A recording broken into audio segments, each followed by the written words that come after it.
இந்த காணொலியை பார்க்க வந்த எல்லாருக்குமே ஒரு அழகான வணக்கம் மக்களே. இன்னைக்கு நம்ம தமிழ்ல ரீசெண்டா ரிலீஸ் ஆயிருக்கக்கூடிய தூல்பேட் போலீஸ் ஸ்டேஷன் அப்படின்ற ஒரு சூப்பரான சீரிஸ் பத்தி தான் இந்த வீடியோல பார்க்க போறோம். அண்ட் இந்த வீடியோல நம்ம 36ல இருந்து 47 எபிசோட் வரைக்கும் தான் கவர் பண்ண போறோம். ப்ரீவியஸா இருக்க 35 எபிசோட்ஸுமே நம்ம ஒரு 3 வீடியோவா அப்லோட் பண்ணியிருக்கோம். அந்த வீடியோட லிங்க்கும் டிஸ்கிரிப்ஷன்ல தான் இருக்கு. யாராவது பார்க்கணும்னு ஆசைப்பட்டீங்க அப்படின்னா அதை செக் அவுட் பண்ணிட்டு அண்ட் இந்த வீடியோ கண்டினியூ பண்ணிக்கோங்க. இந்த 36வது எபிசோடோட ஸ்டார்டிங் சீன்ல போலீஸ் ஸ்டேஷனை தான் காமிக்கிறாங்க. அங்க இருக்க எல்லாருமே அவங்களோட வேலைக்குள்ள பார்த்துக்கிட்டே இருக்கும்போது ஒரு புது நபர் பார்த்தீங்கன்னா ஸ்டேஷனுக்குள்ள என்டர் ஆகுறாரு. சார் நான் ஒரு கேஸ் கொடுக்கணும், அதுவும் கொலை கேஸ் கொடுக்கணும் அப்படின்ற மாதிரி சொல்ல அங்க இருக்க எல்லாருமே ஒரு மாதிரி பார்த்துக்கிட்டு என்னப்பாச்சு எப்பப்பா கொலை நடந்தது அப்படின்ற மாதிரி கேட்க 20 வருஷத்துக்கு முன்னாடி என்னோட ஃபேமிலியை கொலை பண்ணிட்டாங்க. அது எதுக்காக நடந்தது, ஏன் நடந்தது அப்படின்ற மாதிரி எனக்கு இன்ன வரைக்கும் தெரியல. அதனாலதான் இன்னைக்கு நான் இந்த கேஸை கொடுக்க வந்தேன் அப்படின்ற மாதிரி சொல்ல போலீஸ்காரங்களுக்கு ஷாக்கா இருக்கு. 20 வருஷமா நீ எங்கப்பா போயிருந்தேன், இப்ப திடீர்னு வந்து கேஸ் கொடுக்கணும்னா என்ன அர்த்தம், நீ விளையாடாதப்பா இங்க இருந்து போப்ப முதல்ல அப்படின்ற மாதிரி திட்டி அனுப்பிக்கிட்டே இருக்கும்போது பட்டரு வெற்றிமாறன் அந்த இடத்துக்கு வர ஆரம்பிக்கிறார். அவர் இங்க சத்தம் போட்டுக்கிட்டு இருக்கிறத பார்த்து என்ன ஏதுன்னு விசாரிக்கும் போது அந்த சமயத்துலதான் ஒரு பயங்கரமான ஷாக் காத்துக்கிட்டு இருக்கு. இவரோட லைஃப்ல சின்ன வயசுல நடந்ததா சொல்லப்படுற அந்த விஷயங்கள் எல்லாமே இவருக்கு நடந்த மாதிரி சொல்லிக்கிட்டே இருக்காரு. அது கூடவே இவரோட பேர் என்னன்னு கேட்கும் போது அதே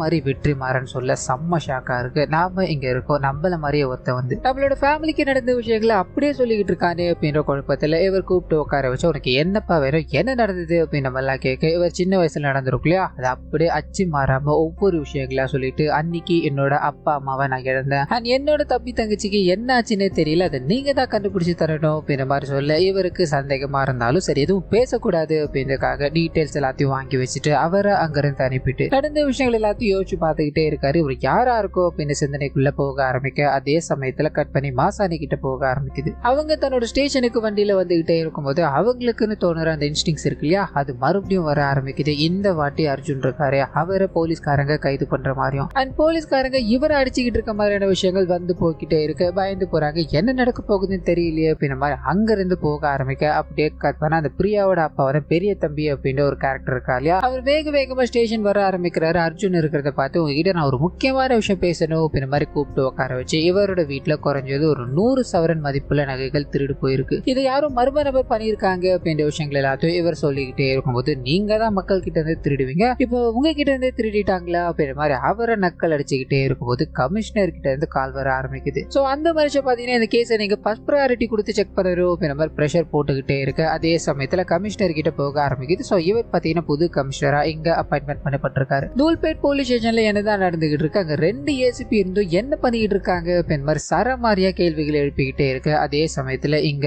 அந்த எம்எல்ஏவோட வீட்டுல நகை திருடு போயிடுச்சு அப்படின்ற மாதிரி இருக்குல்ல, எம்எல்ஏவோட வீட்டுக்கு வந்து வெளியே போகணும் அப்படின்றது ஒரு சாதாரண விஷயமே கிடையாது. நிறைய நாய்கள் இருக்கு, அங்க சிசிடிவி கேமரா இருக்கு, அதையும் தாண்டி 3 செக்யூரிட்டி கிட்ட இருக்காங்க. இது எல்லாத்தையும் தாண்டி அந்த வீட்டுக்குள்ள போயிருக்காங்க அப்படின்னா ஒண்ணு அந்த வீட்டுல இருக்க யாராவது இது பண்ணிருக்கணும், இல்ல அந்த வீட்டு விஷயங்களை தெரிஞ்சவங்க இது ஏதாவது பண்ணிருக்கணும் அப்படின்ற மாதிரி இவர் டாக் எடுத்துக்கிட்டே இருக்கும்போது பட்டுன்னு மாசானியோ எனக்கு என்னமோ அந்த பிரியா மேலதான் சந்தேகமா இருக்கு, அப்பா கிட்ட பணம் கேட்டிருப்பாங்க கொடுக்க முடியாதுன்னு சொன்னதால மேபி இந்த வேலையை பார்த்திருக்கலாம் இல்லையா அப்படின்ற மாதிரி அவங்கள பத்தி பேசிக்கிட்டே இருக்கு. இந்த மனுஷனும் அப்படிலாம் வாய்ப்பு இல்லையாமா, அந்த குடும்பத்துக்கு அவங்க ஒரே பொண்ணு தரமா கேட்டாலே கொடுத்துருக்க போறாங்களேமான்னு சொல்லிக்கிட்டே இருக்கு. இவங்க டென்ஷன் ஆகுறாங்க. சார் நீங்க அந்த பொண்ணு மேல இவ்வளோ கன்சர்னா இருக்கிறது என்னால ஏத்துக்க முடியல சார், நம்ம விசாரிச்சு பார்த்தோம் அப்படின்னா தான் இதுல ஏதாவது சிக்கலா இருக்கான்னு நமக்கு தெரியும் அப்படின்ற மாதிரி அங்கிருந்து கிளம்ப ஆரம்பிக்க அந்த சமயத்துலதான் வெற்றிமாறன் இருக்கா இல்லையா, ஒரு மாதிரி முகத்தை சோர்வா வச்சுக்கிட்டு அங்க வர ஆரம்பிக்கிறாரு. இந்த அர்ஜுனுக்கு பார்த்த உடனே தெரிஞ்சு போயிடுச்சு, ஓ என்னையாச்சு, எதுக்காக உன்னோட முகம் டல்லா இருக்கு அப்படின்ற மாதிரி கேட்க இந்த மனுஷனும் அதெல்லாம் ஒண்ணுமே கிடையாது, கமிஷனர் கிட்ட இருந்து உனக்கு கால் வந்திருக்கும் நினைக்கிறேன், அந்த எம்எல்ஏ வீட்டுல யார் திருடுனாங்க அப்படின்றத சீக்கிரமா கண்டுபிடிச்சிரு, அந்த மேல இடத்துல இருந்து நமக்கு பிரஷர் விழுந்துகிட்டு இருக்கு அப்படின்ற மாதிரி சொல்லிட்டு போக இன்னொரு பக்கம் கட் பண்ணா வெற்றிமாறன் தனிமையில இந்த விஷயங்கள் எல்லாத்தையும் யோசிச்சுக்கிட்டே இருக்காரு. அந்த சமயத்துலதான் புதுசா வந்திருக்க வெற்றிமாறன் இருக்கா இல்லையா, அவன் அந்த பழைய வீட்டு முன்னாடி அதாவது அவங்களோட வீட்டு முன்னாடி போய் பிரச்சனை பண்ணிக்கிட்டு இருக்கான். மக்கள் எல்லாருமே அதை தடுக்க ட்ரை பண்ணிக்கிட்டு இருக்காங்க அப்படின்னு தகவல் கிடைக்க ஆரம்பிக்குது.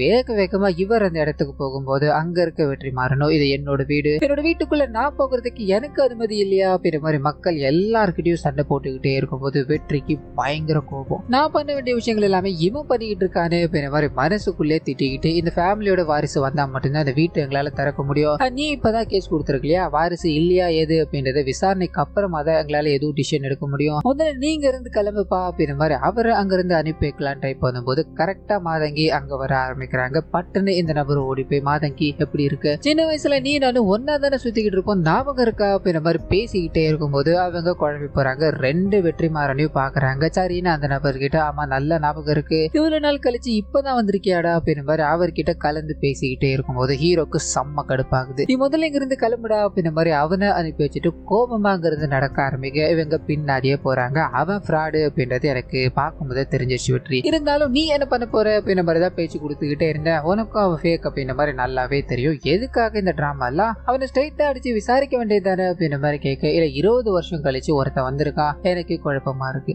அது மட்டும் இல்லாம நான் இந்த வெற்றிமாறன், அதாவது இந்த குடும்பத்துல இருக்க வெற்றிமாறன்னு தெரிஞ்சா என்னோட கேஸை நானே ஹேண்டில் பண்ண முடியாம போகலாம். இதனாலதான் இந்த ஊருக்கு வரும்போதே ஒரு பிளானோட வந்து இந்த கேஸை சால்வ் பண்ணதுக்கு அப்புறம் தான் அது எல்லாத்தையும் ரிவீல் பண்ணணும் அப்படின்ற மாதிரி. சோ என்னோட அம்மா அப்பாவை யார் கொலை பண்ணாங்க, என்னோட சித்தப்பா தான் கொலை பண்ணாரு அப்படின்ற மாதிரி அரெஸ்ட் பண்ணிருக்காங்க. இதுல உண்மை இருக்கா பொய் இருக்கா அப்படின்றத நான் விசாரிக்கணும் இல்லையா, அதுக்கு இவன் எனக்கு தேவைப்படுறான் அப்படின்ற மாதிரி சொல்ல, அதே சமயத்துல மாதங்கியோ அவங்களும் ஒரு அட்வொகேட் தான். இதனால அவனை பத்தின விஷயங்கள் ஏதாவது கிடைக்குமா நான் தேடி பாக்குறேன் அப்படின்ற மாதிரி அங்கிருந்து கிளம்ப ஆரம்பிக்க இன்னொரு பக்கம் கட் பண்ணா அர்ஜுன் அந்த எம்எல்ஏ வீட்டுக்கு போறாரு. அந்த நகைகள் எல்லாமே திருடப்பட்டிருக்கு அப்படின்ற மாதிரி இருக்கு இல்லையா, கேஷுவலா ஒவ்வொரு விஷயங்களும் என்கொயரி பண்ணிக்கிட்டே இருக்கும்போது பிரியா ஒரு பக்கத்துல வந்து இவர்கிட்ட பேச ஆரம்பிக்கிறாங்க. இவங்க மேலதான் இவருக்கு சந்தேகம் இருக்கு அப்படின்ற மாதிரி மாசாணிலாம் சொல்லியிருப்பாங்க இல்லையா, அவங்கள கேட்கும் போது அவங்க கேஷுவலா தான் ஹேண்டில் பண்றாங்க. சார் சந்தேகம் இருந்தா நீங்களே செக் பண்ணிக்கோங்க அப்படின்ற மாதிரி அவர் கிட்ட நெருங்கிக்கிட்டே இருக்கும்போது இந்த விஷயம் மாசாணிக்கு கோபத்தை கொடுக்குது அப்படின்றது நமக்கு இங்க காமிச்சுக்கிட்டே இருக்கு. அந்த திருடப்பட்ட இடம் இருக்கு இல்லையா, அது எல்லாத்தையும் இவர் போய் செக் பண்ணி பார்த்துக்கிட்டே இருக்காரு.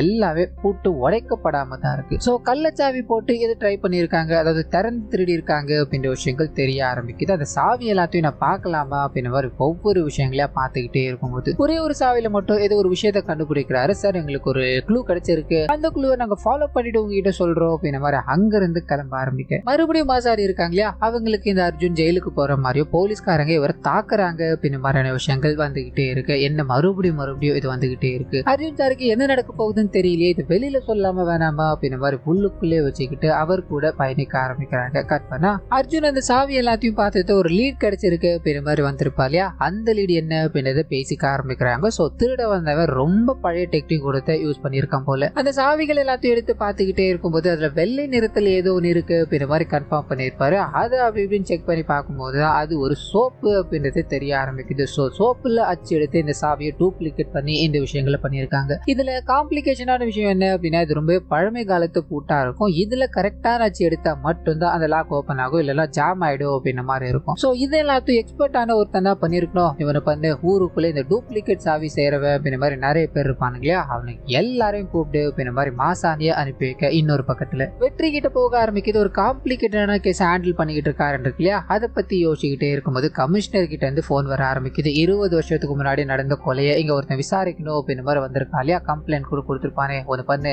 அந்த கேஸை நீ எடுத்துக்காதரா, அந்த கேஸை இதோட முடிச்சுட்டு நீ அங்கிருந்து அனுப்பி வைக்கிற வழியை பாரு அப்படின்ற மாதிரி போனை கட் பண்ணிட்டு போகும்போது இவருக்கு ஒண்ணுமே புரியல. இவனை வச்சு நம்மளோட அப்பா அம்மாவை யார கொலை பண்ண அப்படின்றத கண்டுபிடிக்கலான்னு பார்த்தோம். ஆனா இந்த கேஸை மேல் இடத்துல இருந்து பிரஷர் பண்ணி க்ளோஸ் பண்ண சொல்றாங்க அப்படின்னா கண்டிப்பா இதுக்கு பின்னாடி பெரிய புள்ளிகள் இருக்கணும் அப்படின்ற மாதிரி அர்ஜுன் கிட்ட பேசிட்டு தன்னோட ஃபேமிலியோட கேஸை தன்னால எதுவும் பண்ண முடியலையே அப்படின்ற சோகத்துல இவர் மௌனமா இருக்கும்போது இதுக்கு அடுத்த நாள் காலையில இவருக்காக அர்ஜுன் ஒரு வேலையை பாக்குறாரு. இந்த கேஸை பத்தின எல்லா விஷயங்களையும் பாத்தீங்கன்னா மீடியால சோசியல் மீடியால ஃபுல்லா போட்டு விட்டுட்டாரு. அவங்க பிளாஷ் நியூஸா அடிச்சுக்கிட்டே இருக்க இதனால வேற வழி இல்ல. கமிஷனரை ஹீரோக்கு அதாவது வெற்றிக்கு போன் பண்ணி இந்த கேஸை நீங்க ரீஓபன் பண்ணுங்க, சீக்கிரமா இன்வெஸ்டிகேஷன் பண்ணுங்க அப்படின்ற மாதிரி சொல்ல இந்த இடத்துல அர்ஜுன் மேல இவருக்கு ஒரு நல்ல மதிப்பு அண்ட் இந்த சந்தோஷத்தோட அந்த கேஸை பார்க்க போறாரு அப்படின்ற விஷயங்கள் எல்லாத்தையும் எங்க காமிச்சிட்டு அப்படியே டூப்ளிகேட் சாவி செய்யற கேங் இருக்கு இல்லையா, அவனுக்கு ஒட்டு மொத்தமா ஒண்ணு திரட்டுறாங்க. இந்த குரூப்ல யாராவது இந்த சாவியை டூப்ளிகேட் பண்ணி அதாவது ரீசன்ட் டைம்ல டூப்ளிகேட் பண்ணீங்களா உண்மையை சொன்னீங்கன்னா நீங்க எந்த பிரச்சனையும் இல்லாம இங்க இருந்து போகலான்னு சொல்ல ஒருத்தனும் சாவியை வாங்கி பாக்குறாங்க. இது மாதிரி ஒரு மெட்டல்ல செஞ்சிருக்காங்க.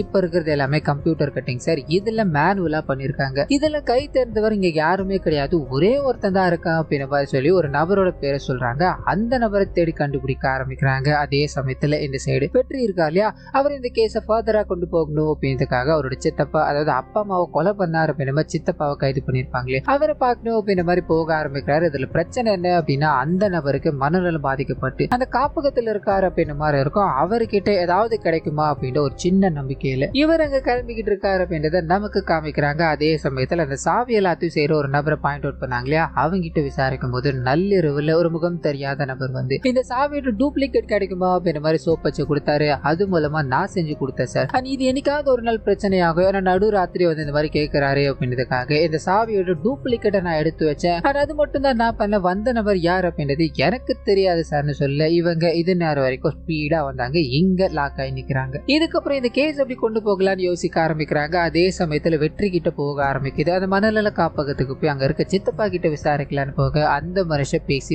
பல வருடங்கள் ஆகுது. ஒரு மாதிரி செவுத்த பார்த்து உட்காந்துக்கிட்டு இருக்காரு அப்படின்னவர். அங்க இருக்க டாக்டர் எல்லாம் பேசிக்கிட்டே இருக்கும்போது பட்டுன்னு வெற்றிமாறன் அப்படின்னவர் இன்னொரு கேரக்டர் இருக்கா இல்லையா, ஓடி போய் சித்தப்பா என்ன ஞாபகம் இருக்கா சித்தப்பா, என்னோட அப்பா அம்மா எதுக்காக கொலை பண்ணீங்க சித்தப்பா அப்படின்ன மாதிரி சரமாரியா கேள்விகளை கேட்டுக்கிட்டே இருக்கேன். இங்கேயும் உண்மையான வெற்றி செம்ம கடுப்பாகிறாரு. என்ன பண்றதுன்னு தெரியாம மௌனமா இருக்கும்போது போலீஸ்காரங்களா தம்பி முனையார் உள்ள வர சொன்னா அவருக்கு என்ன நாங்க விசாரிச்சுக்கிறோம், இங்க இருந்து முதல்ல வெளியே போப்பா அப்படின்ற மாதிரி மத்த எல்லாருமே அவரை கூட்டு போய்கிட்டே இருக்கும்போது உள்ள பேஷன்ஸ் தவிர யாருமே கிடையாது. இந்த விஷயத்தை வெற்றி கவரிங்கிறாரு, இங்க யாருமே இல்லையாப்பா நீ போய் பேசிட்டு வரலாம் இல்லையா அப்படின்ற மாதிரி மாதங்கி சொல்லிக்கிட்டே இருக்கும்போது பட்டுன்னு இவங்களோட சித்தப்பா இவரை நோக்கி வர ஆரம்பிக்குது. அது மூலமா தான் வெற்றிக்கு ஒரு சில விஷயங்கள் தெரிய ஆரம்பிக்குது. முதல் விஷயம் என்ன அப்படின்னா இவரோட ஃபேமிலி ஒரு சித்தப்பா கொலை பண்ண கிடையாது. ரெண்டாவது விஷயம் என்ன அப்படின்னா இவரோட ஃபேமிலி மொத்தத்தை யாரோ ஒருத்தவங்க கொலை பண்ணணும் அப்படின்ற மாதிரி துடிச்சுக்கிட்டு இருக்காங்க.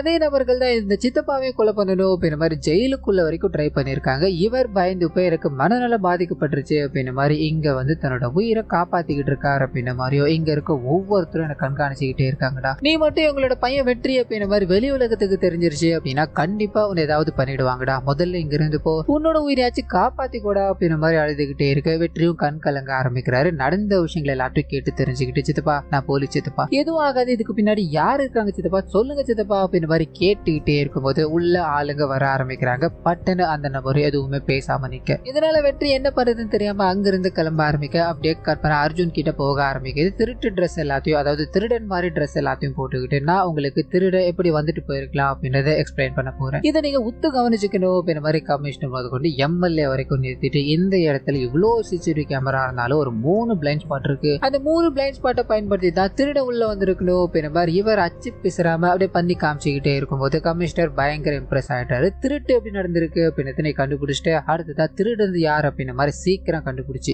இந்த கேஸை சால்வ் பண்ண பாருன்னு அங்க இருந்து கிளம்பி போக ஆரம்பிக்க இன்னொரு பக்கம் வெற்றி மாதங்க கிட்ட போக ஆரம்பிக்குது. அவங்க நடந்த விஷயங்கள் எல்லாத்தையும் ஷேர் பண்ணிக்கிட்டு இருக்காங்க. இத்தனை வருஷம் கழிச்சு இந்த பகையோட யார் சுத்திக்கிட்டு இருப்பா, அப்படி என்னோட ஃபேமிலி என்னதான் தப்பு பண்ணிச்சுன்னு தெரியலையே, என்னோட சித்தப்பாவையும் கொலை பண்ணணும் அப்படின்ற மாதிரி ட்ரை பண்ணிட்டு இருக்காங்களே, இங்க என்ன நடக்குதுன்னு எனக்கு புரியல அப்படின்ற மாதிரி குழப்பத்துல இருக்கும்போது அப்படியே கட் பண்ணி மாசாணி அர்ஜுன் கிட்ட போக ஆரம்பிக்குது. அவங்க வழக்கம் போல இந்த கேஸ் விஷயங்கள் எல்லாத்தையும் பேசிக்கிட்டே இருக்கும்போது மாசாணிக்கு ஒரு ரொம்ப பிடிக்கும் இல்லையா, இதனால அந்த விஷயங்கள் எல்லாத்தையுமே சார் நீங்க ரொம்ப அழகா இன்வெஸ்டிகேட் பண்றீங்க, உங்களோட இன்வெஸ்டிகேஷன் ஸ்டைல் எனக்கு ரொம்ப பிடிச்சிருக்கு அப்படின்ற மாதிரி அவர்கிட்ட வழிஞ்சு பேசிக்கிட்டே இருக்கும்போது இங்க காதல் ட்ராக் போய்கிட்டு இருக்கு அப்படின்றத நமக்கு காமிச்சிட்டு கட் பண்ணி அந்த டூப்ளிகேட் வெற்றி மாறன் இருக்கா இல்லையா அவங்க கிட்ட போக ஆரம்பிக்குது. அவன் ரோட்ல நடந்து போய்கிட்டே இருக்கும்போது திடீர்னு ஒரு மர்ம கும்பலால தாக்கப்படுறான். அந்த மர்ம கும்பல் எல்லாருமே இவனை கொலை பண்ணணும் அப்படின்ற மாதிரி கிட்ட நெருங்கி வந்துகிட்டே இருக்கும்போது சரியான சமயத்துல வெற்றி மாறனும் மாதங்கியோ அங்க வராங்க. ரவுடிகள் கிட்ட இருந்து அந்த நபரை காப்பாத்துறாங்க அப்படின்ற விஷயங்களை நமக்கு காமிச்சிட்டு அந்த நபரை சேஃபா ஒரு பிளேஸ்க்கு கொண்டு போறாங்க. அதே சமயத்துல இத்தனை வருஷம் கழிச்சு இவன் தான் வெற்றிமாறன் தெரிஞ்சோ கொலை பண்ண வந்திருக்காங்க அப்படின்னா கண்டிப்பா என்னோட சித்தப்பா சொன்ன விஷயங்கள் எல்லாமே கரெக்டா தான் இருக்கணும். ஆனா இதுக்கு பின்னாடி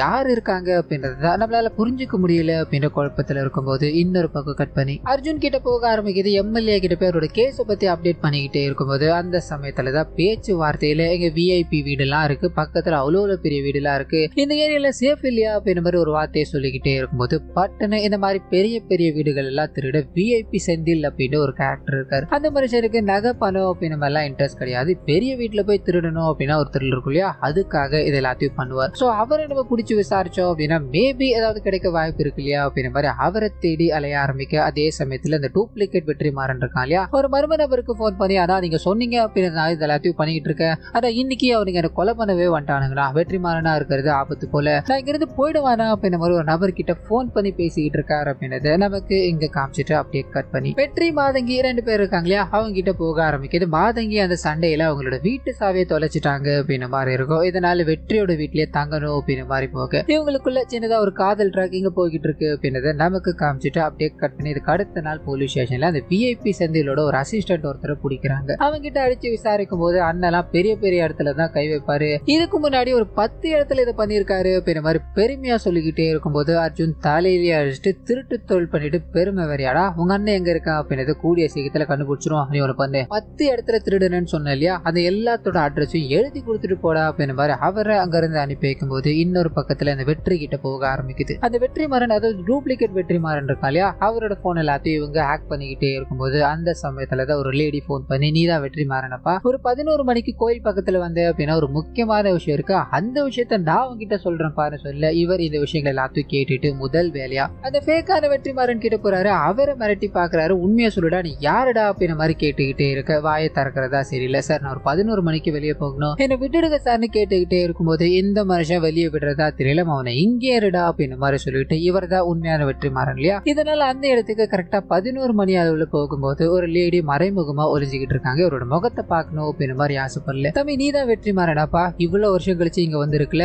அது எனக்கு சந்தோஷப்பா. நான் நிறைய பாவங்கள் எல்லாத்தையும் ஒரு மாதிரி சேர்ந்து பண்ணிட்டேன். அந்த பாவத்தை கழிக்கிறதுக்காக தான் உங்ககிட்ட ஒரு சில விஷயங்களை சொல்ல வந்தேன் தம்பி. அன்னைக்கு உன்னோட தம்பி தங்கச்சி இறந்து போயிட்டாங்க அப்படின்ற மாதிரி திங்க் பண்ணிட்டு இருக்கு இல்லையா. அப்போ அவங்க இறந்து போக கிடையாது தம்பி, அவங்க 2 பேரையும் நான் தான் காப்பாத்தி காட்டு வழியா கூட்டு போனேன் அப்படின்ற விஷயத்த இவங்க பகிர்ந்துகிட்டே இருக்கும்போது இவருக்கு அவங்களோட முகத்தை பார்க்கணும். என்னோட தம்பி தங்கச்சி உயிரோட இருக்காங்களா, அவங்கள நான் பார்க்கலாமா அப்படின்ற சந்தோஷத்தோட அவங்கள கிட்ட நெருங்க ட்ரை பண்ணிக்கிட்டே இருக்கும்போது பட்டுன்னு போலீஸ் வண்டி வர ஆரம்பிக்குது. அவங்க அங்க இருந்து ஓடி போயிடுறாங்க. நீந்த மனுஷனும் வேகமா எதுக்காக இப்ப இங்க வந்தீங்க அப்படின்னு நம்மளா கேட்க, சார் உங்களோட போன் ரீச் ஆகல, அதனாலதான் இங்க ஒரு முக்கியமான விஷயத்த சொல்ல வந்தேன்னு சொல்லி இவங்க புடிச்சு வச்சிருக்காங்க இல்லையா அந்த டூப்ளிகேட் வெற்றிமாறன், அந்த நபர் சார் நான் ரெஸ்ட் ரூம் போகணும் அப்படின்ற மாதிரி சொல்லி வெளியில வந்து தப்பிச்சு ஓடி போயிட்டார். இவங்க பின்தொடர்ந்து துரத்தி பிடிக்கணும்ன்ற மாதிரி பல விஷயங்களை பத்தி பார்த்திருக்காங்க. ஒண்ணுமே பண்ண முடியாம போயிடுச்சு. அவன் தப்பிச்சு போயிட்டா அப்படின்ற விஷயத்த சொல்ல வெற்றிமாறன் செம்ம கடுப்புல அங்க இருந்து கிளம்பி வீட்டுக்கு போறாரு. இது நாள் வரைக்கும் நம்ம ஒரு அனாதை அப்படின்ற மாதிரி நினைச்சுக்கிட்டு இருந்தோம். ஆனா நம்மளோட தம்பி தங்கச்சி இன்னும் உயிரோட தான் இருக்காங்க அப்படின்ற விஷயம் தெரிஞ்சதால பயங்கரமா அழுதுகிட்டே இருக்காரு. இந்த விஷயத்த மாதங்கி பார்த்து ஒன்னும் கவலைப்படாதரா, அவங்களுக்கு ஒன்னும் ஆயிருக்காது, நீ கூடிய சீக்கிரத்துல அவங்கள பாத்துருவ அப்படின்ற மாதிரி மோட்டிவேட் பண்ணிக்கிட்டே இருக்கும்போது தப்பிச்சு போனாலே டூப்ளிகேட் வெற்றிமாறன் அவனை போலீஸ்காரங்க பிடிக்கிறாங்க அப்படின்ற ஒரு தகவல் வந்து சேருது. வேகமா நீ தப்பிச்சு போயிட்ட அப்படின்னா எங்களால உன்னை பிடிக்க முடியாதடா, அவரை உண்மையா சொல்லுடா, நீ யாருடா அப்படின்ற மாதிரி கேட்டு விசாரிச்சுக்கிட்டே இருக்கும்போது அந்த சமயத்துலதான் சின்ன வயசுல காரணம் போன வெற்றிமாறனோட நண்பன் தான் இவன். பணத்துக்கு ஆசைப்பட்டுதான் இந்த விஷயங்கள் எல்லாத்தையும் பண்ணிக்கிட்டு இருக்கா அப்படின்ற விஷயம் தெரிய ஆரம்பிக்குது. ஸோ சவுந்தர பாண்டியன் அப்படின்ற ஒரு கேரக்டர், அந்த நபர் பாத்தீங்கன்னா ஊர்ல வில்லங்கமா இருக்க இடம் இல்ல இந்த மாதிரி இருக்க இடங்கள் எல்லாத்தையும் வளைச்சு போடணும் அப்படின்ற மாதிரி ட்ரை பண்ணி இந்த மாதிரி நாடகங்கள் எல்லாத்தையும் ஆடுவாருன்னு இருக்கும். ஸோ அப்படி இந்த நபர் நடிச்சு கொடுத்தாரு அப்படின்னா இவருக்கு கொஞ்சம் பணம் கிடைக்கும் அப்படின்ற ஒரே காரணத்துக்காக தான் நான் இதுல இன்வால்வ் ஆனேன். மற்றபடி எனக்கு இதுக்கும் எந்த சம்பந்தமும் கிடையாது அப்படின்ற மாதிரி உண்மைகள் எல்லாத்தையும் கன்ஃபஸ் பண்ணி நின்றுகிட்டே இருக்கும்போது இந்த மனுஷன் அந்த சவுந்தர பாண்டியனை பார்க்கணும், இவனை கைது பண்ணி கொண்டு போகணும் அப்படின்றதுக்காக அரெஸ்ட் பண்ணி ஜீப்ல ஏத்திக்கிட்டே இருக்கும்போது பட்டனை எங்கிருந்த ஒரு ரவுடி பசங்க வந்து இவனை சூட ஆரம்பிக்கிறாங்க. அந்த இடத்துல பொத்தல் விழுந்து போறா. கட் பண்ண ஹாஸ்பிட்டல்ல காமிக்கிறாங்க. உயிருக்கு போராடுற நிலைமையில அந்த மனுஷன் துடிச்சுக்கிட்டே இருக்கும்போது அப்பதான் இவரோட சின்ன வயசுல நடந்த விஷயங்கள் எல்லாத்தையும் சொல்லிட்டு நான் தப்பு பண்ணிட்டேன், என்ன மன்னிச்சிடுறா வெற்றி அப்படின்ற மாதிரி இவர்கிட்ட பேசிக்கிட்டே இருக்கும்போது இந்த மனுஷனும் வெற்றிமாறன் அப்படின்ற மாதிரி ஃபேக்கா ஒருத்தன் உள்ள வந்தா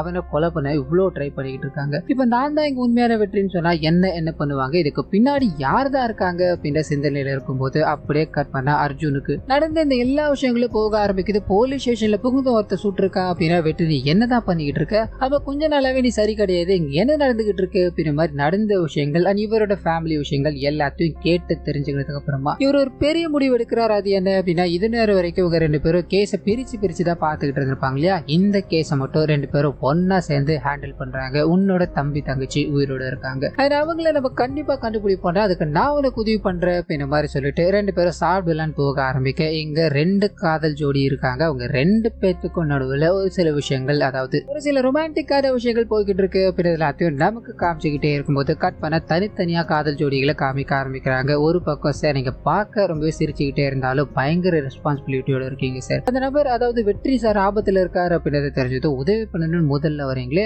இந்த விஷயமும் எனக்கு ரொம்ப பிடிச்சிருக்கு சார் அப்படின்ற மாதிரி மாசாணி பேசிக்கிட்டே இருக்கும்போது இன்னொரு பக்கத்துல வெற்றி சோகப்பட்டுக்கிட்டே தான் கூட இருக்க எல்லாருமே ஏதோ ஒரு வகையில தன்னை விட்டு பிரிஞ்சுக்கிட்டே இருக்காங்க. ஆனா இதுக்கு மேல நான் ஒருத்தரும் இழக்க மாட்டேன் அப்படின்ற மாதிரி அங்க இருந்து கிளம்பி அந்த டூப்ளிகேட் மாறனுக்கு போன் பண்ண லேடி இருக்காங்க இல்லையா, அவங்களோட நம்பரை ட்ராக் பண்ணி போகும்போது அது ஒரு சூப்பர் மார்க்கெட்ல கனெக்ட் ஆக ஆரம்பிக்குது. சோ அந்த இடத்துக்கு போறாங்க, விசாரணை பண்ண ஆரம்பிக்கிறாங்க. அது மூலமா தான் நேத்து ஒரு பெண் போன் வாங்கி பேசிட்டு போயிருக்காங்க அப்படின்ற விஷயம் தெரிய ஆரம்பிக்குது. இதனால சுத்தி முத்தி பாக்குறாங்க, கேமரா நிறைய இடங்கள்ல இருக்கு. அதை ஃபுல்லா செக் பண்ணி பார்க்கும்போது தான் அந்த பெண்ணோட முகத்தை ஹீரோ முதல்ல கவனிக்கிறார். சோ இவங்க தானா அது அப்படின்ற மாதிரி கன்ஃபார்ம் பண்ணிட்டு அந்த லேடிய சுத்து வட்டாரங்கள்ல இருக்க எல்லா இடங்களையும் தேடி அழைச்சிக்கிட்டே இருக்க ஒரு பர்டிகுலர் அட்ரஸ் கிடைக்க ஆரம்பிக்குது. அங்க போகும்போது அந்த லேடி இவரை பார்த்தது பயப்பட ஆரம்பிக்கிறாங்க. சார் நான் எந்த தப்பு பண்ணல, என்ன எதுவும் பண்ணிடாதீங்க சார் பயந்து போய் பேசிக்கிட்டே இருக்கும்போது இவர் அமைதிப்படுத்துறாரு. ஆமா நேத்து நீங்க வெற்றிமாறன் அப்படின்னு மாதிரி ஒருத்தகிட்ட பேசிட்டு போனீங்க இல்லையா, அது நான் தான்பா, என்னோட தம்பி தங்கச்சி உயிரோட இருக்காங்கன்னு சொன்னீங்க இல்லையாமா, அவங்க எங்கமா இருக்காங்க, அவங்களை நான் பார்க்க முடியுமா அப்படின்ற மாதிரி ஃபீல் பண்ணி பேசிக்கிட்டே இருக்கும்போது இவங்க ஒரு சின்ன பிளாஷ்பேக் உள்ள கொண்டு போக ஆரம்பிக்கிறாங்க. ஸோ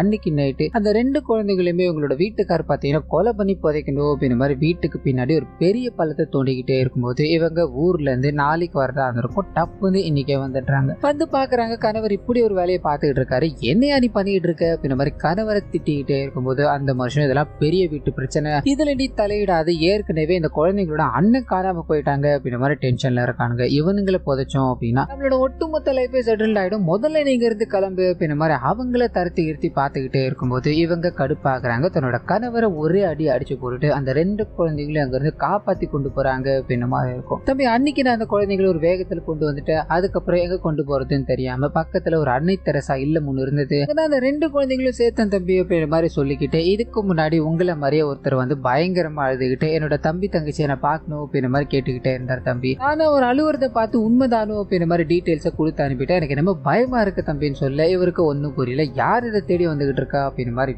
வேகமா அந்த அன்னை தெரசா இல்லத்துக்கு போகணும் ட்ரை பண்ணேன். மாதங்கி கால் பண்ண ஆரம்பிக்கிறாங்க, அவங்களே ஒரு கூட போக ஆரம்பிக்கிறாங்க அப்படின்ற மாதிரி இருக்கும். அந்த இடத்துக்கு போய் விசாரிக்கும் போது கொஞ்ச நேரத்துக்கு முன்னாடி ஒரு 2 பேர் வந்து இதே டீடைல்ஸ் வாங்கிட்டு போயிருக்காங்க அப்படின்ற விஷயம் தெரிய ஆரம்பிக்குது. இந்த மனுஷன் யார் கேட்டாலும் நீங்க கொடுத்துருவீங்களா அப்படின்ற மாதிரி மிரட்டிட்டு அந்த 2 குழந்தைகளும் என்ன ஆனாங்கன்னு தெரிஞ்சுக்க முடியுமான்னு கேட்க அதுல ஆண் குழந்தை மட்டும் யூகேல இருக்க ஒருத்தவங்க தத்தெடுத்துட்டு போயிட்டாங்க, அண்ட் பெண் குழந்தைய சென்னையில இருக்க ஒரு லேடி தத்தெடுத்துட்டு போயிருக்காங்க அப்படின்ற மாதிரி இருக்கும். சோ இவங்க அதை கன்ஃபார்ம் பண்ணிக்கணும் அப்படின்றதுக்காக 2 பேரும் பிரிய ஆரம்பிக்கிறாங்க. மாதங்கி அந்த பையனோட இன்ஃபர்மேஷனையும் அந்த பொண்ணோட இன்ஃபர்மேஷனை வெற்றியும் தேட கிளம்புறாரு அப்படின்றது நமக்கு இங்க காமிச்சிட்டு அப்படியே கட் பண்ணி மாசாணி அர்ஜுன் 2 பேர்கிட்ட போக ஆரம்பிக்குது. சோ அந்த திருட்டு பையில பிடிக்கணும் அப்படின்றதுக்காக பல வேலைகளை பண்ணிக்கிட்டு இருக்காங்க இல்லையா, அந்த சமயத்துல தான் இவங்களுக்கு ஒரு ரேண்டமான போன் கால் வர ஆரம்பிக்குது. இந்த மாதிரி சிவன் கோயில்ல இன்னைக்கு திருட்டு நடக்க போகுது, நீங்க சரியான நேரத்துக்கு போனீங்கன்னா அதை எல்லாத்தையும் தடுக்கலாம் அப்படின்ற மாதிரி சொல்ல யோசிச்சு பாக்குறாங்க. ஒருவேளை இது உண்மையா இருந்தா என்ன பண்றது, ஒரு வாட்டி பார்த்துட்டு தான் வந்துடலாமே அப்படின்ற மாதிரி அந்த இடத்துக்கு கிளம்ப ஆரம்பிக்க அதே சமயத்துல சரி மாதம் கிட்ட போக ஆரம்பிக்குது. யூகேல ஒருத்தர் தத்தெடுத்துட்டு போனாருன்றக்குள்ளயா அந்த டீட்டெயில்ஸை கலெக்ட் பண்ணணும்னு போறவங்க ஒரு 3 நாள் கழிச்சு வாங்க அப்படின்ற மாதிரி சொல்லி அனுப்பியிருப்பாங்க. அதே சமயத்துல இந்த சைடு வெற்றிக்கு போன் பண்றாங்க, விசாரிக்க ஆரம்பிக்கிறாங்க. அது மூலமா பொண்ணை தத்தெடுத்துட்டு போனவங்க இங்க இருந்து வீடு காலி பண்ணிட்டு போயிட்டாங்க அப்படின்றது தெரிய ஆரம்பிக்குது. சோ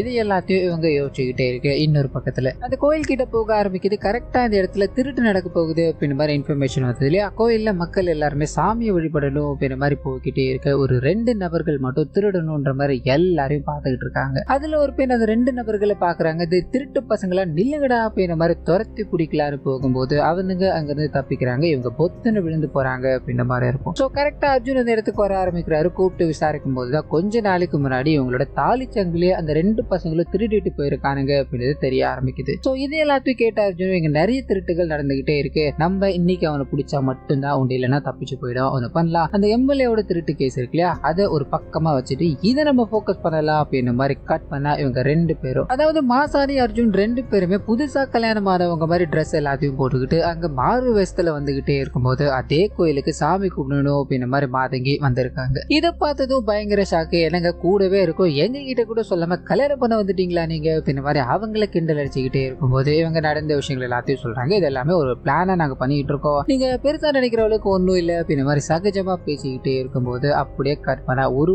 இடத்துல நின்று வேவு பார்க்க ஆரம்பிக்கிறாங்க. இவங்க எதிர்பார்த்த மாதிரி அந்த திருட்டு பசங்க வந்து நோட்டம் விட்டுக்கிட்டே இருக்கும்போது அதே சமயத்துல சரி மாசாணி இருக்காங்க இல்லையா, ஒரு அம்மாவை பாக்குறாங்க, நிறைய நகைகள் எல்லாத்தையும் போட்டுக்கிட்டு அவங்க ஒரு மாதிரி நடந்து போய்கிட்டே இருக்காங்க, மாசாணியை பார்த்துக்கிட்டு இருக்காங்கன்னு இருக்கும். சோ மாசாணிக்கும் ஏதோ ஒண்ணு தோணிக்கிட்டே இருக்கு. அந்த சமயம் பார்த்து திருட்டு பசங்க அந்த அம்மா கிட்ட நகை எடுக்கணும் அப்படின்ற மாதிரி கிட்ட நெருங்கிக்கிட்டே இருக்கும்போது பட்டுன்னு உள்ள அர்ஜுன் வர ஆரம்பிக்கிறாரு. அந்த 2 திருட்டு பசங்களையும் பிடிக்கிறாரு அப்படின்றத நமக்கு இங்க காமிச்சுக்கிட்டே இருக்கு. அதே சமயத்துல மாசாணி கிட்ட போக ஆரம்பிக்குது. நடந்த இந்த எல்லா விஷயங்களும் லைட்டா கேர் ஆயிடுறாங்க. ரியலைஸ் பண்ணி பார்க்கும்போது தான் தெரிய ஆரம்பிக்குது, இது நேரம் வரைக்கும் ஒரு அம்மாவை பார்த்துக்கிட்டு இருந்தாங்க இல்லையா, அந்த அம்மா அங்க கிடையவே கிடையாது, வேற ஒருத்தவங்க இருக்காங்க. ஆனா இவங்களோட கண்களுக்கு தெரிஞ்ச முகம் வேற அப்படின்ற மாதிரி இருக்கு இல்லையா, அதை கூட இருக்கவங்க கிட்ட சொல்லிக்கிட்டே இருக்கும்போது அம்மா அப்பதுல இருந்து இந்த அம்மா தான் நிக்கிறாங்க, உனக்கு என்னவாச்சு வாமா சாமி கும்பிட்டு போகலாம் அப்படின்ற மாதிரி சாமி கும்பிடலான்னு போகும்போது அந்த சமயம் பார்த்து இவங்களோட இன்ஸ்டன்ஸ் இருக்கு இல்லையா, அது மறுபடியும் வர ஆரம்பிக்குது. அந்த கோயில இரவு நேரத்துல கண்ணை திறந்து பாக்குறாங்க, கோயிலை சுத்தி யாருமே கிடையாது, குளத்தோரமா அவங்க நின்னுகிட்டே இருக்க அந்த சமயம்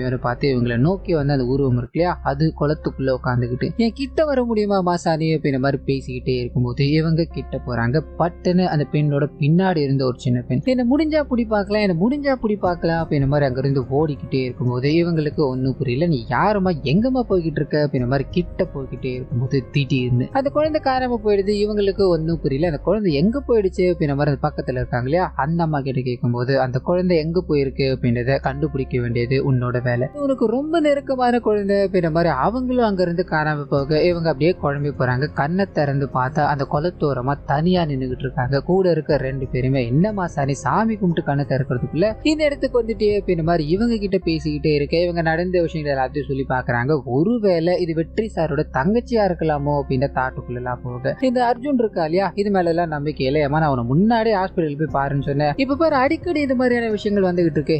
பண்ண முதல்ல போய் நல்லா ரெஸ்ட் எடுமா போமா அப்படின்ற மாதிரி அவங்கள அங்க இருந்து கூட்டு போக அப்படியே கட் பண்ணி இந்த சைடு வெற்றி கிட்ட போக ஆரம்பிக்குது. அவர் என்ன பண்ணுதுன்னு தெரியாம அந்த வெற்றி மாறன் அப்படின்ற மாதிரி டூப்ளிகேட்டா ஒருத்தர் இருந்தா இல்லையா, அவரோட போட்டோ எடுத்துக்கிட்டு இவன் இந்த ஏரியால தான் இருந்தானா, இவனை நீங்க பாத்திருக்கீங்களா அப்படின்ற மாதிரி விசாரிச்சுக்கிட்டே இருக்கும்போது அந்த சமயத்துலதான் ஒரே ஒரு வயசானவர் மட்டும் வெற்றி மாறன் அவங்க அப்பாவோட பேர் மதிவானன் தானே தம்பி, 20 வருஷத்துக்கு முன்னாடி நடந்த கதை தம்பி, அது இங்க இருக்க பாதி பேருக்கு அது ஞாபகம் இருக்காது. அவனோட ஃபேமிலி அவனோட சித்தப்பன் கொலை பண்ணிட்டான் அப்படின்ற மாதிரி அரெஸ்ட் பண்ணி கொண்டு போறாங்க. எனக்கு அது மேல எல்லாம் அவ்வளவு நம்பிக்கை கிடையாது தம்பி. ஏன்னா இறந்து போன மதிவானன் ரொம்ப நல்லவர் தம்பின்னு பேசிட்டு போய்கிட்டே இருக்க இந்த மனுஷனுக்கு இவ்வளவு நல்லவரா இருந்த தன்னோட அப்பா எதுக்காக சாகடிக்கப்பட்டார், இதுக்கு பின்னாடி யாரு இருக்காங்க அப்படின்ற குழப்பத்துல காபி ஷாப்ல உட்காந்துக்கிட்டே இருக்கும்போது அந்த சமயத்துலதான் மாசாணி மாதங்கி ரெண்டு பேரும் வராங்க. மாசாணிக்கு வந்த கனவுகள் எல்லாத்தையும் சொல்லி ஒருவேளை உங்களோட தங்கச்சி அந்த குழந்தை இருக்கலாமோ அப்படின்ற மாதிரி பேச்ச ஆரம்பிக்கும் போது செம்ம கோபம் அடைகிறாரு. நானே என்னோட தங்கச்சியை தம்பி தேடி அலைஞ்சிக்கிட்டு இருக்கேன், இதுல நீங்க வேற இந்த மாதிரி பண்ணிக்கிட்டு இருக்கீங்க, இந்த கேஸ நானே பாத்துக்கிறேன், யாரும் தலையிட வேண்டாம் அப்படின்ற மாதிரி சொல்லி அங்கிருந்து போகலான்னு ட்ரை பண்ண அந்த சமயத்துலதான் அவரோட தங்கச்சியை தத்தெடுத்துட்டு போன குடும்பம் இருக்கு இல்லையா, அது ஒரு ஃபேக்கான குடும்பம் அப்படின்றது தெரிய ஆரம்பிக்குது. சோ ஏமாத்தி தத்தெடுத்துட்டு போயிருக்காங்க. இது நம்ம உடனடியா பிடிச்சாக்கணும் அப்படின்ற மாதிரி அவங்களோட ஃபிங்கர் பிரிண்ட் அதுல கிடைக்க ஆரம்பிக்குது, அதாவது டாக்குமெண்ட்ல கிடைக்க ஆரம்பிக்குது. அது மூலமா அது யார் என்ன அப்படின்ற மாதிரி ஐடென்டிஃபை பண்ணி அந்த லேடி முதல்ல சொல்ற மாதிரி தெரியல, அதுக்கப்புறம் ஒரு சில விஷயங்களை சொல்ல ஆரம்பிக்கிறாங்க. இவங்க அந்த குழந்தைய வாங்கினதே ஒரு பணக்காரர்கிட்ட விற்கணும் அப்படின்றதுக்காக தான் அந்த குழந்தைய வாங்கி பணக்காரர்கிட்ட விற்கணும்னு போகும்போது அங்க என்னோட தம்பிக்கும் அவருக்கும் சின்னதா கை கலப்பு ஏற்பட்டுருச்சு. இது போலீஸ் கேஸ் ஆரந்தான மக்கள் எல்லாருமே கூடிட்டாங்க சார். அதுக்கப்புறம் பிரச்சனையாயி அந்த பொண்ணை போலீஸ்காரங்க கொண்டு போயிட்டாங்க. அது எங்களையும் ஜெயில புடிச்சு போட்டுட்டாங்க. ஜெயிலே என்னோட தம்பி இறந்து போயிட்டா சார் அப்படின்ற மாதிரி அழுதுகிட்டே இருக்கேன். இப்போ அந்த பொண்ணை போலீஸ்காரங்க கூட்டு போயிருக்காங்க அப்படின்ற மாதிரி தெரிய ஆரம்பிக்குது. இதுலயும் இன்னொரு விஷயம் என்ன அப்படின்னா, இவங்க வர்றதுக்கு முன்னாடி இன்னொரு ரெண்டு பேர் வந்து இதே விஷயத்த விசாரிச்சுட்டு போயிருக்கானுங்க, கத்திய காமிச்சு விசாரிச்சிருக்கானுங்க. சோ இவனுங்களும் அந்த பொண்ணு தேடிதான் போயிருக்கானுங்க. அதுக்கு முன்னாடி நாம ஏதாவது பண்ணி ஆகணும் அப்படின்றதுக்காக வேகமா இவர் அந்த இடத்துக்கு கிளம்ப ஆரம்பிக்கிறார். அதே சமயத்துல சரி அர்ஜுன் கிட்ட போக ஆரம்பிக்குது. கமிஷனர் கூப்பிட்டு அந்த தூல்பேட் போலீஸ் ஸ்டேஷன்ல 2 ஏசிபி இருக்கீங்க, ஆனாலும் கிரைம் ரேட் அப்படின்றது குறையவே இல்லை, எம்எல்ஏவோட கேஸ் என்னப்பா ஆச்சு அப்படின்ற மாதிரி கேட்டுக்கிட்டே இருக்கு. இவர் எனக்கு ஒரு 24 மணி நேரம் டைம் கொடுங்க, அந்த திருடனை நான் பிடிச்சி காட்டுறேன் அப்படின்ற மாதிரி அங்க இருந்து கிளம்பி செந்தில் அப்படின்ற ஒரு ஹைடெக்கான திருடனை தேடிக்கிட்டு இருக்கா இல்லையா, அவன் தங்கிட்டு இருக்க ஒரு இடம் கிடைக்க ஆரம்பிக்குது. அங்க போய் விசாரிக்கும் போது அவன் இந்த வீட்டுக்கே வர்றது கிடையாது. ஆனா வாரம் அதாவது மாசம் ஆச்சு அப்படின்னா ஒரு சனிக்கிழமை, அதாவது 2வது சனிக்கிழமை இந்த ஹவுஸ் ஓனருக்கு பணம் கொண்டு வந்து கொடுப்பான் அப்படின்ற மாதிரி இருக்கும். ஸோ இது எல்லாத்தையும் விசாரிச்சுட்டு ஒருவேளை அவன் பணம் கொடுக்க வந்தான் அப்படின்னா நீங்க எங்களுக்கு முதல் வேலையா இன்ஃபர்மேஷன் கொடுக்கணும் அப்படின்ற மாதிரி அங்கிருந்து கிளம்ப அதே சமயத்துல மாசாணி கிட்ட போக ஆரம்பிக்குது. நாம உதவி பண்ணணும் அப்படின்ற மாதிரி வெற்றி சார் கிட்ட போனா அவர் இந்த விஷயங்களை கண்டுக்கிறதா தெரியல, நீங்க தான் எனக்கு உதவி பண்ணணும், எல்லா போலீஸ்காரங்களை போலவே என்னையும் சாதாரணமாக்கிடுங்க, இல்லைன்னா இந்த விஷயங்கள் எல்லாத்தையும் அவரை நம்புற மாதிரி பண்ணுங்கம்மா அப்படின்ற மாதிரி கடவுள் கிட்ட வேண்டிக்கிட்டே இருக்கும்போது அர்ஜுன் உள்ள வர ஆரம்பிக்கிறார். இவங்க சோகமா இருக்கிறத புரிஞ்சுக்கிட்டு என்னமா சோகமா இருக்கியா, என்னதான் நடந்தது அப்படின்ற மாதிரி கேட்டுக்கிட்டே இருக்கும்போது இவங்க நடந்த விஷயங்கள் எல்லாத்தையும் சொல்றாங்க. அவன் ஒரு மாதிரி ரஃப் அண்ட் டஃப்பான ஆள் தாமா. அவன் அவனோட 20 வருஷத்துக்கு முன்னாடி காராம போனவங்களே தேடிட்டு இருக்கான். இப்போ போய் கடவுள் சொன்னாங்க சாமி சொன்னாங்க அப்படின்ற மாதிரி சொன்னா நானே கொஞ்சம் கடுப்பாக தாமா செய்வேன். அவன் என்ன பண்ணுவான், சரி விடு, நீ கடவுளை நம்புற இல்லையாமா, நல்லா வேண்டிக்கோ, அதே கடவுள் வந்து உன்னை அந்த கோயிலுக்கு அவனை கூட்டு போ அப்படின்ற மாதிரி சொல்ல வைப்பாரு, இதை நீ பார்க்கதாம போற அப்படின்ற மாதிரி அவங்களுக்கு ஆறுதல் படுத்திக்கிட்டே இருக்க. அதே சமயத்துல இந்த சைடு வெற்றி கிட்ட போக ஆரம்பிக்குது. போலீஸ் ஸ்டேஷன்ல தான் அந்த குழந்தைய ஒப்படைச்சாங்க அப்படின்ற மாதிரி இருக்கு இல்லையா, அந்த இடத்துக்கு போய் விசாரணை நடத்தும் போது 20 வருஷத்துக்கு முன்னாடி அந்த கேஸை பாத்தீங்கன்னா க்ளோஸ் பண்ணிருக்காங்க. சொந்தக்காரங்க கிட்ட குழந்தைய கொடுத்தோம் அப்படின்ற மாதிரி க்ளோஸ் பண்ணிருக்காங்க. அனாத ஆசிரமத்துல இருந்து கொண்டு வரப்பட்ட குழந்தை இப்படி சொந்தக்காரங்க கிட்ட போகும் அப்படின்ற மாதிரி ஹீரோ அதாவது வெற்றி இந்த விஷயங்கள் எல்லாத்தையும் பதிச்சுட்டு அங்க இருக்க எல்லார்கிட்டயும் சண்டை போட்டுக்கிட்டே இருக்கு. இந்த கேஸை க்ளோஸ் பண்ண நபரும் அங்கதான் நின்றுகிட்டு இருக்காரு. வாயை திறந்து பேசி அந்த குழந்தைய காசுக்காக வித்துட்டியாயா அப்படின்ற மாதிரி கத்திக்கிட்டே இருக்கு. இவரும் சார் அப்படிலாம் நான் பண்ணவே கிடையாது சார், என் கூட ஒரு கான்ஸ்டபிள் ஒருத்தர் வேலை பார்த்தாரு, அவருக்கு கல்யாணம் ஆகி பல வருஷங்கள் ஆகி குழந்தையே இல்லை, இதனால அந்த குழந்தைய பார்த்தது அந்த குழந்தைய நானே வளர்த்துக்கிறேன் அப்படின்ற மாதிரி ரிக்வெஸ்ட் பண்ணி கேட்டார் சார். அதனால மட்டுமே தான் இந்த கேஸை நாங்க எப்படி க்ளோஸ் பண்ணிருக்கோம். ஆனா நீங்க பயப்படுற அளவுக்கு ஒண்ணுமே இல்லை சார், அவர் டிபார்ட்மெண்டோட ஆளு தான், அந்த பொண்ணை நல்லபடியா படிக்க வச்சிருக்காரு சார், நான் போன வருஷம் கூட அந்த பொண்ணை பார்த்தேன் சார் அப்படின்ற மாதிரி சொல்லி அவர் இருக்கிற அட்ரஸ் இதுதான் அப்படின்ற மாதிரி எழுதி அனுப்பும் போது தன்னோட தங்கச்சி இருக்க இடம் தெரிஞ்சு போயிடுச்சு.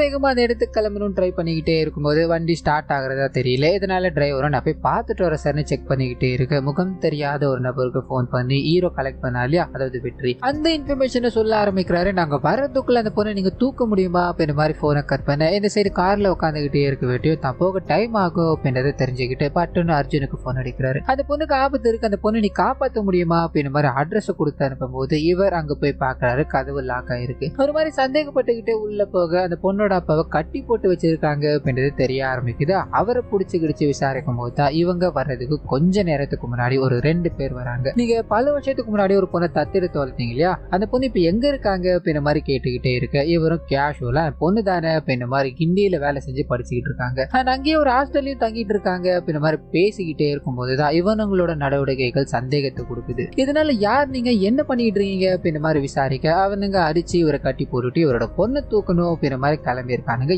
இந்த விஷயங்கள் எல்லாத்தையும் அவர் சொல்லிட்டு தம்பி என்னோட பொண்ணு ஆபத்துல இருக்கான்னு அவளை உடனடியாக காப்பாற்ற முடியுமான்னு சொல்லி அனுப்ப அர்ஜுன் வேகமாக இருந்து கிளம்புறாரு அப்படின்றத காமிச்சு அப்படியே கட் பண்ண அந்த ஹாஸ்டல்ல காமிக்கிறாங்க. 2 நபர்கள் முன்னாடி வந்து அம்மா உங்களோட அப்பாவுக்கு ஆக்சிடென்ட் ஏற்பட்டுருச்சு, ஐசியூல அட்மிட் பண்ணப்பட்டிருக்காருமா, நீங்க உடனடியாக கூட வர முடியுமான்னு சொல்ல இவங்க அப்பாவுக்கு கால் பண்ண ட்ரை பண்ணிக்கிட்டே இருக்காங்க, கனெக்ட் ஆகல. இதனால பயந்து போனவங்களும் அந்த ஆட்டோல ஏறி, அதாவது ஒரு ஆட்டோவை பிடிக்கிறாங்க. அந்த ஆட்டோல ஏறி பயணம் பண்ணிக்கிட்டே இருக்கும்போது பட்டன் ஆட்டோ வேற டைரக்ஷன்ல போக ஆரம்பிக்குது. கூட இருக்க அந்த ரவுடி பசங்களுக்கு ஷாக்கு, என்னடா நீ வேற வழியில போய்கிட்டு இருக்க அப்படின்ற மாதிரி திரும்பி பார்க்க அங்க இருக்கிறது அர்ஜுன் தான். சோ மாறு விஷத்தை எல்லாத்தையும் போட்டுக்கிட்டு பட்டுன்னு அங்க வந்து இவங்களுக்கு ஒரு பயங்கரமான சர்ப்ரைஸை கொடுக்குறாரு. அங்க இருக்க எல்லாரையும் அடிச்சு அந்த பொண்ணை காப்பாத்துறாரு அப்படின்ற மாதிரியும் அதுல சின்னதா அடிபடுறது, ஹாஸ்பிட்டல்ல சேர்க்கிறாங்க. உடனடியாக அர்ஜுனுக்கு போன் பண்ணி இந்த மாதிரி உன்னோட தங்கச்சியை ரெஸ்கியூ பண்ணியாச்சு, ஒன்னும் பிரச்சனை இல்லப்பா, இந்த கேஸ் இதோட முடிய போகுதுன்னு நினைக்கிறேன், இப்போ நான் எம்எல்ஏ திருட்டு கேஸை பாத்துக்குவா அப்படின்ற மாதிரி அங்க இருந்து கிளம்பி சனிக்கிழமை ஆச்சு அப்படின்னா வாடகை கொடுத்துட்டு போ வருவான் அப்படின்ற மாதிரி சொல்லியிருக்காங்க இல்லையா,